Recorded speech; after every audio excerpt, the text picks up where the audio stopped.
Hello and welcome to my presentation. The presentation is based on the Sydney Opera House project.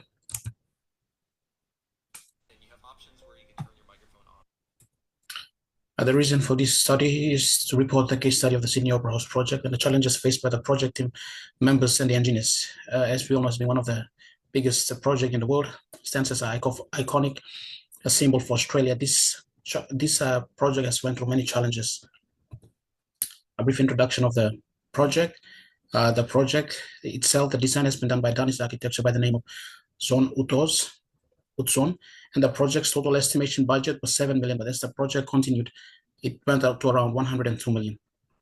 The project was complex in nature, having all stages to be completed. You have the first stage, which consists of the podium, the second stage, which consists of the roofing of the shells, and the third stage, which consists of the interior of the project. During the project, there were challenges faced, and some of these challenges was budget management, change in scope, technological constraint, design complication, and communication and coordination. The first challenges faced was the budgeting challenge. As the project continued, there was a lot of lack of technology assistance in the project, causing more money to be spent to demolition, to rebuild the projects again. Also, you have a lot of involvement of politics in this project, which caused a lot of interference, which caused a lot of change in the designs, causing more and more cost and even more delays in the project. And then you have the scope change, which is the second challenge faced, because there were no proper scope done for the clear scope done for the project. You had a lot of demolition against, and then you have a lot of tasks need to be given to the project team members and the team engineers to carry out the project with regards to time, cost, and quality. And then you have the third constraint, which is a technological constraint. Because of the Opera House in that time, there was no advanced technology which is available today to be used. So technological constraint was a very huge challenge that the project team members faced.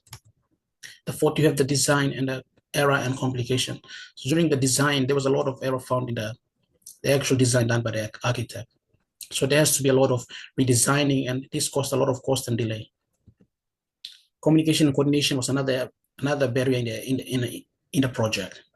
Poor communication between the government and the architects also caused a lot of constraint, a lot of changes in the design, and also with deadlines and meetings to be met, there were a lot of time delays in the project, causing more money and cost overrun.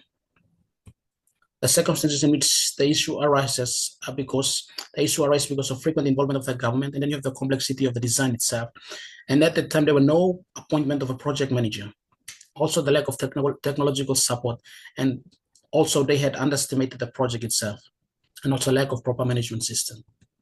Recommendation to the solution is, first, for budget, we have to minimize challenges to increase more funding so that there could be enough money. But there is more money, then you have limited time for amount to deliver the project and then up to quality. And creating a structured management system, also implementing contingency plan. For scope change, you have creating a deadline project charter, you have a WBS, work breakdown structure, establishing effective resource management plans. For technological constraints, there should be more engagement of technical experts in the project.